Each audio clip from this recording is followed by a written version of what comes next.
Hi friends, மகள்நிதி serial இனி வரப்போகிற எபிசோட்ஸ்க்கான அப்புறமா தான் அந்த வீடியோவில் பார்க்க போகிறோம். வாங்க ஃப்ரெண்ட்ஸ் பார்க்கலாம். இப்போது விஜய் அம்முவை கூட்டிகிட்டு போனோம் அப்படின்னு சொல்லிட்டு அவ்வளோ சந்தோஷமாக வராங்க. சாரதாவோட வீட்டுக்கு கூட்டிகிட்டு போய் அவங்களும் பார்க்கட்டும், அதுக்கப்புறமா காவேரியும் பார்க்கட்டும் அப்படின்னு.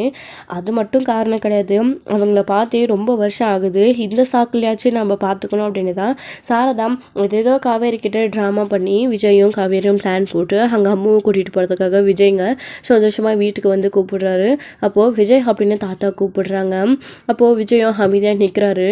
என்ன விஜய், எங்கள் மேலே இன்னும் கோவமா அப்படின்னு. நான் ஒரு தடவை சொன்னது தான், திரும்ப திரும்ப எதுக்கு கேட்டுக்கிட்டே இருக்கீங்க? ஏன் நான் கோவமாக இருப்பேன்னு உங்களுக்கு தெரியாதா அப்படின்னு. விஜய், என்னப்பா இப்படியே கோவமாக இருந்தால் எப்படி? எங்ககிட்ட கொஞ்சம் பேசலாம்ல. ஆமாம், நீ இப்போ எங்கே போயிட்டு வர, இவ்வளோ சந்தோஷமாக இருக்க அப்படின்னு சொல்கிறாங்க. யாரை பார்த்தா நான் சந்தோஷப்படுவேனோ அவங்கள போய் பார்த்துட்டு தான் நான் வந்திருக்கேன். இப்போது நானும் அம்மாவும் அங்கே தான் போக போகிறோம். என்ன இப்போ உங்களுக்கு, நாங்கள் எங்கே போனால் உங்களுக்கு என்ன அப்படின்ற மாதிரி விஜய் கேட்கவும், என்னப்பா விஜய், நீ வாழ்க்கையிலே காவேரியை பார்த்தா மட்டும்தான் இவ்வளோ சந்தோஷப்படுவேன். அப்போது நீ காவேரி போய் பார்த்தியாப்பா, அவளுக்கு பழைய சிலை ஞாபகம் வந்துடுச்சா அப்படின்னு கேட்குறாங்க. அவளுக்கு தான் பழைய சிலை ஞாபகம் இருந்திருந்தா அவன் என்னை இப்படி தனியாக தவிக்க விட்டுருக்க மாட்டாளே. உங்கள் எல்லாரும் மாதிரியும் காவேரி எனக்கு துரோகம் பண்ணியிருக்க மாட்டா, கண்டிப்பா என்னை தேடி அடுத்த நிமிஷமே வந்திருப்பா. அவ செத்துட்டதா சொல்லி இப்படி எங்களை ஏமாத்திட்டீங்கல. காவேரி உயிரோட தான் இருக்கா. அவளை போய் பார்த்ததுக்கு அப்புறம் இப்போ நான் முழு மனசா நம்புறேன். இனி உங்க பேச்சை யார் பேச்சையும் நான் நம்ப போறது கிடையாது. இப்போ அம்முவை கூப்பிட்டுட்டு காவேரியோட வீட்டுக்கு தான் போக போறேன் அப்படின்னு சொல்றாங்க. விஜய், என்னப்பா சொல்ற? இன்னும் காவேரிக்கு பழைய சேதம் ஞாபகம் இல்லைன்னு சொல்ற. அப்படி இருக்கிறப்போ எப்படி அங்க நீ கூட்டிட்டு போவா அம்முவை அப்படின்னு சொல்றாங்க. நான் எப்படியோ கூட்டிகிட்டு போகிறேன், அம்மாவோட கிளாஸ் டீச்சராக நான் அவங்கள அங்கே கூட்டிகிட்டு போய் காட்ட போகிறேன். உங்களுக்கு என்ன வந்துச்சு?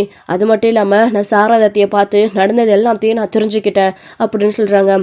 என்னப்பா விஜய், எல்லாத்தையும் சாரதா சொல்லிட்டாளா அப்படின்னு சொல்லிட்டு இங்கே தாத்தாவும் கேட்டுட்டு இருக்காங்க. ஏன் சொல்லக்கூடாதுன்னு நினச்சிட்டு இருந்தீங்களா? நீங்கள் பண்ண துரோகத்தை அத்தனையும் அவங்க சொல்லிட்டாங்க. உங்களாலலாம் எப்படி தான் இப்படி பண்ண முடிஞ்சிச்சுன்னு தெரியல. இதெல்லாம் நினச்சி பார்க்கும்போது எனக்கு அவ்வளோ கோவமாக வருது. இப்போ எதுக்கு என்னை நிற்க வச்சு பேசிகிட்டு இருக்கீங்க? நான் ஹபுவை கூட்டிகிட்டு இப்போது நான் சாரதாத்த வீட்டுக்கு போகணும் அப்படின்னு சொல்லிட்டு இருக்காங்க.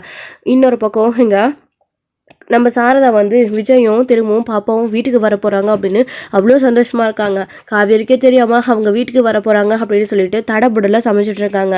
அப்போ தான் காவேரியுமே பார்த்துட்டு, என்னம்மா இது இவ்வளோ சமைச்சிட்ருக்க, 2 பேருக்கு எதுக்குமா இம்முட்டோ அப்படின்னு சொல்கிறாங்க. என்னடி, அதான் அம்மாவும் அந்த தம்பியும் வீட்டுக்கு வர போகிறாங்கல்ல, அவங்க 2 பேரும் சாப்பிடணும்ல அப்படின்னு. என்னம்மா நீ வீட்டுக்கு வந்தவங்கள பேச விடாமல் கூட துரத்து விட்டுட்டு அதுக்கப்புறமா அவங்கள கூட்டிகிட்டு நீயே பேச வச்ச. இப்போ அவங்களுக்காக விருந்தெல்லாம் சமைச்சு வச்சுருக்கம்மா. உன்னை என்னால் புரிஞ்சிக்கவே முடியலம்மா, ஒன்றுமே புரியலம்மா நீ பண்ணுறதெல்லாம் அப்படின்னு சொல்லிட்டு இங்கே காவேரி கேட்கவும், என்னடி ஏன் இப்படி கேட்டுட்ருக்க? அங்கே தம்பி எப்படி பட்னியாக அனுப்ப முடியும்? அது மட்டும் இல்லாமல் அந்த பாப்பா வேறு உன் மேலே ரொம்ப பிரியமாக இருக்குது, அந்த பாப்பாவை பட்னியாக அனுப்ப போகிறேன் அப்படின்னு சொல்கிறாங்க. என்னமோ பண்ணு, நீ அவங்களுக்காக சமைக்கிறதெல்லாம் சரிதான், ஆனால் ஏதோ உங்கள் சொந்த பேத்தியும் மாப்பிள்ளையும் வீட்டுக்கு வர மாதிரி இம்ட்டோ சமைக்கிறியே, அதான் கேட்டேன் அப்படின்னு சொல்கிறாங்க. ஏய், என்னடி பேசுகிற அப்படின்னு. ஒன்றும் இல்லைம்மா, சும்மா தான் கேட்டேன் அப்படின்னு சொல்லிட்டு காவேரியும் அவங்க அம்மா கிட்ட சொல்லிட்டு, இல்லையே இந்த அம்மாவோட நடவடிக்கையே சரியில்லையே, இந்த அம்மா என்னமோ ஒரு மார்க்கமாக பிளான் போட்டு தான் அதெல்லாம் பண்ணிகிட்ருக்கு போல இருக்கு. என்ன பேசாமல் என் கனவுல வர்றது அவர் தான் தெரிஞ்சுக்கிட்டு அவரையே எனக்கு கட்டி வைக்கணும்னு முடிவு பண்ணிட்டியாமா அப்படின்னு சொல்லிட்டு காவேரி கேட்கவும், என்னடி இப்படி சொல்கிறேன்?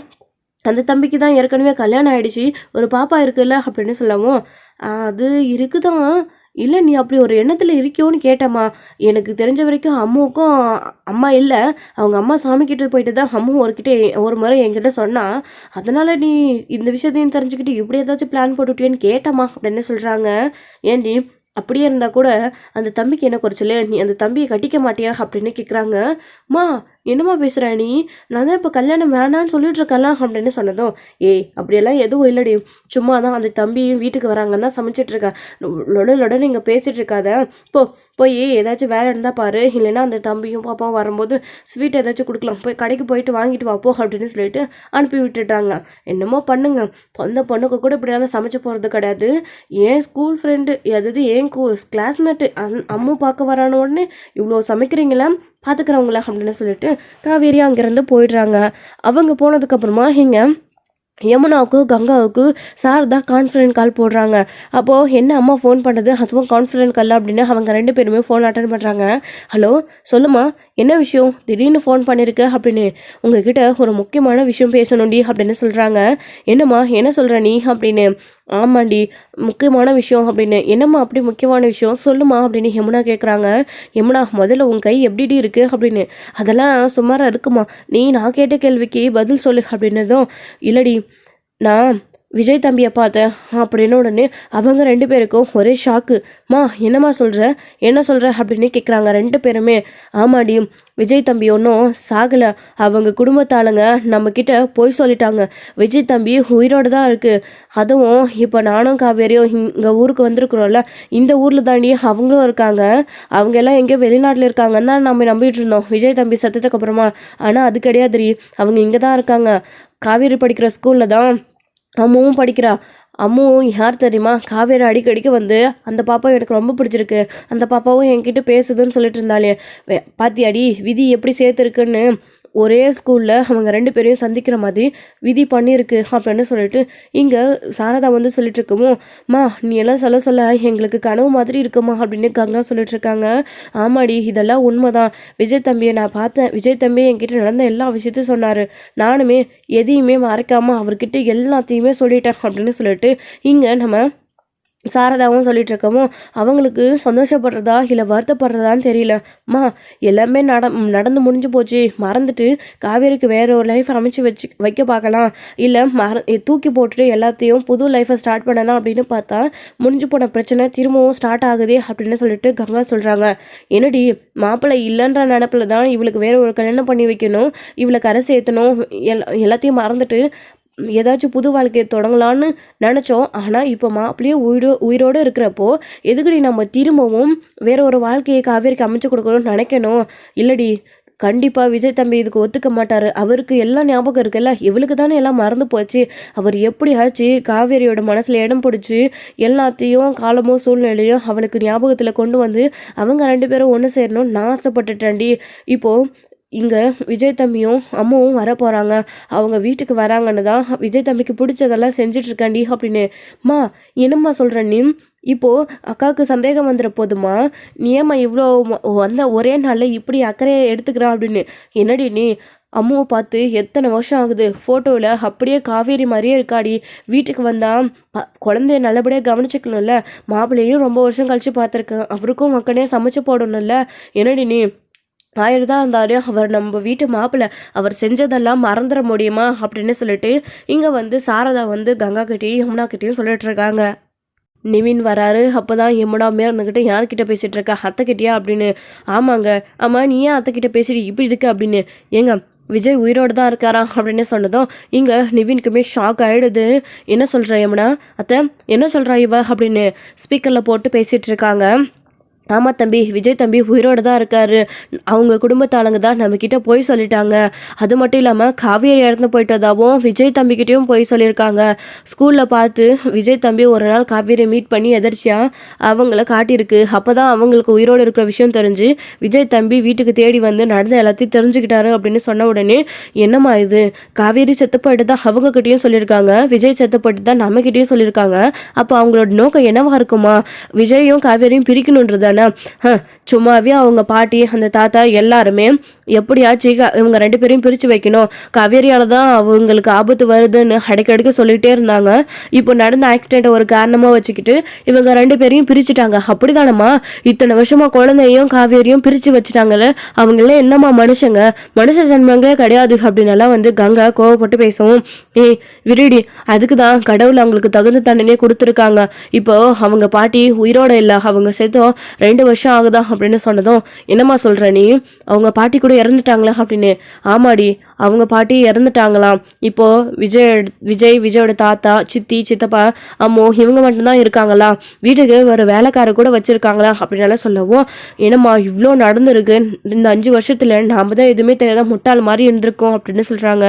நம்மள மாதிரி தான் விஜய் தம்பி எல்லாத்தையும் உண்மையை நம்பிட்டு இவ்வளோ நாளாக இருந்திருக்கு. ஆனால் விஜய் தம்பிக்கு விஷயம் தெரிஞ்சதுக்கப்புறமா அவங்க வீட்டில் இருக்கிறவங்க கிட்ட ஹம்முட்டு கோவப்பட்டுட்டு இருக்குடி அப்படின்னு சொல்கிறாங்க. மா இப்போ காவேரி எங்கம்மா போயிருக்கா அப்படின்னு சொல்லவும், அவளா இதெல்லாம் எதுக்கு சமைக்கிறேன், ஏன் சமைக்கிறேன்னு என்னை கேள்வி மேலே கேள்வியாக கேட்டுட்டா.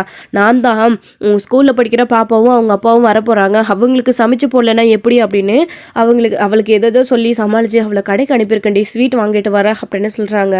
ஓ அப்படியாம்மா, எப்படியோம்மா காவேரி அக்காவுக்கு ஒரு நல்லது நடந்தால் சரி அப்படின்னு யமுனா சொல்கிறாங்க. ஆமாம் அத்தை, இப்போ நீங்கள் சொல்கிறதெல்லாம் நினைவா கனவான்னு கூட எங்களுக்கு தெரியல, நீங்கள் சொன்னது மட்டும் நடந்துடுச்சுன்னா நாங்கள் எல்லாருமே அவ்வளோ சந்தோஷப்படுவோம் அப்படின்னு சொல்லிட்டு இங்கே நிவின் கூட சொல்லிட்டு இருக்காங்க. யமுனாவும் சொல்கிறாங்க, நான் விஜயை மீட் பண்ணி பேசணும், நாங்கள் இப்போவே ஊருக்கு கிளம்பி வரோம் அப்படின்னு நிவின் சொல்கிறாங்க. என்ன தம்பி திடீர்னு வந்தால் காவேரிக்கு என்ன இதுன்னு கேட்பாளே அப்படின்னு. மா எனக்கு இன்னும் போஸ்டிங் போட நாள் இருக்குது, எனக்கு கை அடிபட்டிருக்குல்ல, நாங்கள் அங்கே வந்து ரெஸ்ட் எடுக்கிறோம் அப்படின்ற மாதிரி அக்கா கிட்ட சொல்லி நான் சமாளிச்சுக்கிறேன், நான் உடனே கிளம்பி வரமா அப்படின்னு சொல்லிட்டு யமுனா சொல்லிடுறாங்க. சரிடி கிளம்பி வா அப்படின்னு. அப்புறம் கங்கா இருந்துக்கிட்டு, மா என்னால் ஆனால் இப்போதைக்கு வர முடியாது, அவரும் வேலையாக இருக்காரு, நாங்கள் பொறுமையாக வரோமா அப்படின்னு சொல்லிட்டோம். என்னடி அவசரம், பாப்பாவுக்கு ஸ்கூல் இருக்குது, நீ பாப்பாவை பார்த்துக்கோ, அதான் அவங்க 2 பேரும் வராங்கல்ல, நாங்கள் பார்த்துக்குறோம், இனி அவளோட வாழ்க்கை சந்தோஷமாக இருக்கணும்னு நான் ஆசைப்பட்றேன், எல்லாம் அந்த கடவுள் கொடுத்ததுடி அப்படின்னு சொல்லிட்டு இங்கே ஃபோன் பேசிட்டு கட் பண்ணிடுறாங்க. அடுத்த நிமிஷமே நீவினும் யமுனாவும் கிளம்பணும் அப்படின்னு சொல்லிட்டு இங்கே காவேரி இருக்கிற ஊருக்கு கிளம்பி வரத்துக்காக கிளம்பி வந்துட்டு இருக்காங்க. இன்னொரு சைடு விஜய் வந்து அவங்க தாத்தா கிட்ட பேசிட்டு இருக்கும் போதே அம்மு வந்துடுறாங்க. அவள் வந்துட்டா, அவள் முன்னாடி நீங்கள் யாரும் பேச வேண்டாம், அவள் முன்னாடி நான் உங்ககிட்ட கோவப்பட்டு பேசினா அவள் என்னாச்சு ஏதாச்சுன்னு கேட்குறா, அவள் கேட்குற கேள்விக்கு என்னால் பதில் சொல்ல முடியல அப்படின்னு சொல்லிட்டு, அம்மு என்ன பண்ணுறீங்க பாப்பா அப்படின்னு. ஒன்றும் இல்லை, இப்போ தான் குளிச்சுட்டு வந்தேன் அப்படின்னு சொல்லிட்டு இருக்காங்க. சண்டேனா இவ்வளோ லேட்டாக குளிச்சுட்டு வருவீங்களா, சரி உங்களுக்கு இன்னொரு விஷயம், நம்ம இப்போ ஒரு இடத்துக்கு போக போகிறோம், போகலாமா அப்படின்னு கேட்குறாங்க. எங்க டாடி அப்படின்னு. அது சர்ப்ரைஸ், போகலாமா அப்படின்னு சொல்லிட்டு கேட்குறாங்க. சரி அப்படின்னு சொல்லிட்டு அவங்க ஃப்ரெஷ்ஷாக ஆல்ரெடி ரெடி ஆகிட்டு உட்காந்துட்டு இருக்காங்களா, விஜயுமே கிளம்பலாம் அப்படின்னு சொல்லிட்டு கூட்டிகிட்டு கிளம்பிட்டு இருக்காங்க. அப்படி கிளம்பிட்டு இருக்கும்போது இங்கே சாரதாவுக்கு கால் பண்ணுறாங்க. ஆல்ரெடி சாரதாவோட ஃபோன் நம்பரை அவர் வச்சுட்டு தான் இருந்தார். அவங்க வந்து வேறு ஊர் மாறுறதுனால ஃபோன் பண்ணி இந்த மாதிரி ஏதாச்சும் டிஸ்டர்ப் பண்ணுவார், இல்லை விஜய் தம்பி இறந்துட்டாருன்னு தான் அவங்க நினச்சிட்டு இருந்தாங்க. சாரதா விஜய் வந்து இவ்வளோ நாளாக காவேரி செத்து போயிட்டதுனால அவங்களும் பொறுமையாக இருந்தாங்க, இவங்க வீட்லேயே எதோ சொல்லி சமாளிச்சிட்டாங்க, அதனால தான் ஃபோன் பண்ணாமல் இருந்தார். ஆனால் இப்போது ஃபோன் நம்பர் இருக்குது அவர்கிட்ட, அதை வச்சு ஃபோன் பண்ணுறாரு. அத்தை நானும் அம்மாவும் கிளம்பிட்டோம், வீட்டுக்கிட்ட வந்துட்டோம், இன்னும் கொஞ்சம் நேரத்தில் வந்துடுவோம் அப்படின்னு சொல்கிறாங்க. சரி தம்பி நான் வைக்கிறேன், காவேரி வந்தால் என்ன எதுன்னு கேட்பா அப்படின்னு சொல்லிட்டு ஃபோனை கட் பண்ணிடுறாங்க. டாடி நீங்கள் யார்கிட்ட பேசுனீங்க, அத்தைன்னு கூப்பிட்றீங்க அப்படின்னு. அவங்களா நமக்கு சொந்தக்காரங்க, உனக்கு தெரிஞ்சவங்க, அவங்க வீட்டுக்கு போக போகிறோம் அப்படின்னு சொல்கிறாங்க. எனக்கு ஒன்றுமே புரியல டாடி அப்படின்னு. சர்ப்ரைஸ் வைக்காதீங்க டாடி ப்ளீஸ், சொல்லுங்க டாடி அப்படின்னு சொன்னதும், இங்கே பார் வீடு வந்துருச்சு, நீ உள்ளே போய் தெரிஞ்சுப்பா அப்படின்னு விஜய் சொல்லிடுறாரு. போங்க டாடி, சர்ப்ரைஸே சொல்லவே இல்லை அப்படின்னு. யார் வீடு இது அப்படின்னு இறங்கி வந்து 2 பேரும் காலை விளையாடுக்கிறாங்க. காவேரி வந்துட்டு கதவை திறக்கிறாங்க. மிஸ் அப்படின்னு சொல்லிட்டு அம்மா அவ்வளோ சந்தோஷப்பட்டு கட்டி அணைச்சிக்கிறாங்க. அப்போ தான் உள்ளே வாங்க தம்பி அப்படின்னு கூப்பிட்டதும், டாடி நீங்கள் என்னோட மிஸ் வீட்டுக்கு கூட்டிகிட்டு வரீங்கன்னு எனக்கு சொல்லவே இல்லை, இதுதான் சர்ப்ரைஸா அப்படின்னு. ஆமாம் அம்மோ, நீ உன் டீச்சரை பார்க்கணுன்னு அடம் பிடிச்சல்ல, அதான் கூட்டிகிட்டு வந்தேன் அப்படின்னு. நானா அடம் பிடிச்சேனா அப்படின்னு. ஆமாம்மா உன் கால் அடிபட்டுருச்சுன்னு டீச்சரை பார்க்க ஸ்கூலில் எனக்கு போர் அடிச்சிச்சு, டீச்சர் வரலை அப்படின்னு சொல்லி ஃபீல் பண்ணல, அதான் டாடி கூட்டிகிட்டு வந்தேன் அப்படின்னு விஜய் எதாவது சொல்லி சமாளிச்சிடுறாரு. ஓ அப்படியா மிஸ், ஏன் மிஸ் நீங்கள் ஸ்கூலுக்கு வரல, நீங்கள் இல்லாமல் எனக்கு ஸ்கூல்லே ஓடலை, போர் அடிச்சிச்சு அப்படின்னலாம் வந்து சொல்லிட்டுருக்காங்க. அதுவா நான் வேலையாக ஊருக்கு போயிருந்தேன்னா அதான் வர முடியல. ஆமாம் நீ சாப்பிட்டியா, என்னை பார்க்கணுன்னு அடம்பிடிச்சியாமே அப்படின்னு கேட்டுட்டு காவேரியா அவங்களும் பேசிகிட்டு இருக்கவும் அவங்கள பார்த்த உடனே சாரதா அப்படி ஸ்டன்னாக நிற்கிறாங்க. வந்து உட்காருங்க தம்பி அப்படின்னு உடனே உள்ளே போயிட்டு விஜய் உட்கார்றாரு. தூக்கி காவேரி கொஞ்சிட்டு இருக்காங்க அம்முவை. எங்கள் வீட்டு கூட்டிடி, இந்த பாப்பாவை பார்க்கவே க்யூட்டாக இருக்குது, நானும் கொஞ்சிடா அப்படின்னு சாரதா கூப்பிடுறாங்க. கூப்பிட்டு அப்படியே யமுனாவோட குழந்தை, அதாவது கங்காவோட குழந்தை எப்படி கொஞ்சுவாங்களோ அதை விட அதிகமாக கொஞ்சுறாங்க. இதெல்லாத்தையும் பார்த்து காவேரிக்கு என்ன அம்மா இவ்வளோ ஓவர் பாசத்தை பொழியுது வேற ஒருத்தரோட குழந்தை மேலே அப்படின்னலாம் வந்து நினைக்கிறாங்க. அப்படி உமா கொடுக்குறாங்க. என்ன நீங்கள் இப்படி பண்ணுறீங்க, எனக்கு கிளாஸ் மிஸ் தான் தெரியும், நீங்கள் யார் அப்படின்னு. நானா உன் மிஸ்ஸோட அம்மா அப்படின்னு சொன்னதும், ஓ அப்படியா, நான் உங்களை என்னென்னு கூப்பிட்றது அப்படின்னு சொல்லிட்டு கேட்கவும் விஜய் இருந்துக்கிட்டு நீ பாட்டினே கூப்பிடு அப்படின்னு சொன்னதும், பாட்டியா சரி டாடி பாட்டி அப்படின்னு சொன்ன உடனே அவங்களுக்கு அவ்வளோ சந்தோஷம். காவேரிக்கு ஒன்றும் புரியல, அவர் பாட்டின்னு கூப்பிட சொல்கிறாரு. இவங்களும் சரின்னு அம்மாவும் சொல்கிறாங்க. எனக்கு ஒன்றுமே புரியல அப்படின்னு காவேரி கன்ஃபியூஷன் இருக்காங்க. இதெல்லாம் காவேரிக்கு ஞாபகப்படுத்தி அவங்க கூட சேரணுன்றதுக்காக தானே விஜய் இவ்வளோத்தையும் பண்ணுறாங்க. ஸோ இப்போது அப்படி கொஞ்சனதுக்கு அப்புறமா அவங்க எல்லாருக்கும் சாப்பாடு ரெடி பண்ணி வச்சுருக்காங்க. எல்லாரும் உட்காந்து சாப்பிடலாம் அப்படின்னு சாரதா சொன்னது. எல்லாரும் உட்காந்து சாப்பிட்டுட்டு இருக்காங்க. அப்போ தான் டாடி எனக்கு ஊட்டி விடுங்க அப்படின்னு சொல்லவும், இங்கே வாடா நான் ஊட்டி விடுறேன் அப்படின்னு, நீங்கள் சாப்பிடுங்க தம்பி, அவளுக்கு நான் ஊட்டி விடுறேன் அப்படின்னு சொல்லிட்டு ஊட்டி விடுறாங்க. இதை பார்த்த காவேரி சாரதாவை பார்க்குறாங்க. என்னடி கங்காவோட குழந்தைக்கு நான் ஊட்டி விட மாட்டேன்னா, அந்த மாதிரி தான் இவ என்னை பாட்டின்னு கூப்பிட்றா, இவளுக்கு ஊட்டி விடக்கூடாதா? பாவண்டி, நீ தானே சொன்ன அம்மா இல்லைன்னு சொல்லிட்டு, இந்த பாப்பாவை பார்த்துக்க வேண்டியது நம்ம பொறுப்பு இல்லை அப்படின்ற மாதிரி சொல்கிறாங்க. நம்ம பொறுப்பா? ஒன்றுமே புரியலை காவேரிக்கு. என்னமோம்மா நடத்து அப்படின்னு சொல்லிட்டு உட்காந்து சாரதா வந்து ரொம்ப நாள் கழிச்சு அம்முக்கு ஊட்டி விட்டுட்ருக்காங்க. அவள் பேர் அம்மு இல்லை, நீங்கள் 2 பேரும் தப்பாக புரிஞ்சு வச்சுருக்கீங்க. மாற்றி மாற்றி அம்மு அம்முன்னு கூப்பிட்றீங்க. அவள் பேர் காவேரி அப்படின்னு சொன்னதும் அப்படியே ஸ்டன் ஆகி பார்க்குறாங்க காவேரி. என்ன அப்படி பார்க்குறீங்க அப்படின்னு. பா, என் மிஸ் பேரும் காவேரி தான்ப்பா. நான் இது வரைக்கும் என் பேர் காவேரின்னு நான் என் மிஸ்ஸுக்கு சொல்லவே இல்லை. நீ அம்முன்னு கூப்பிட்டியா, நானும் அப்படியே சொல்லி பழகிட்டேன் அப்படின்னு சொன்னதும், என்ன தம்பி உண்மையிலேவா காவேரி நான் பேர் வச்சுருக்கீங்க அப்படின்னு சாரதாவுக்கு அவ்வளோ சந்தோஷம். ஸோ இதோட இந்த எபிசோடு வந்து முடிச்சிருக்காங்க. அடுத்தடுத்த எபிசோடில் என்ன நடக்க போகுது? நிவின் வந்து ஊருக்கு விஜயை பார்க்கறதுக்காக வந்துட்டு இருக்காங்க. அவங்க வந்துட்டு விஜயை பார்த்தா அவங்களும் சந்தோஷப்படுவாங்க, நிவினும் சந்தோஷப்படுவாங்க. ஸோ என்ன நடக்க போகுது அப்படின்றதெல்லாம் வெயிட் பண்ணி நெக்ஸ்ட் வீடியோவில் பார்க்கலாம். தேங்க்யூ. இந்த வீடியோ உங்களுக்கு பிடிச்சிருந்தா லைக் பண்ணுங்கள், ஷேர் பண்ணுங்கள், கமெண்ட் பண்ணுங்கள். மறக்காமல் பெல் ஐக்கானை கிளிக் பண்ணி வச்சுக்கோங்க.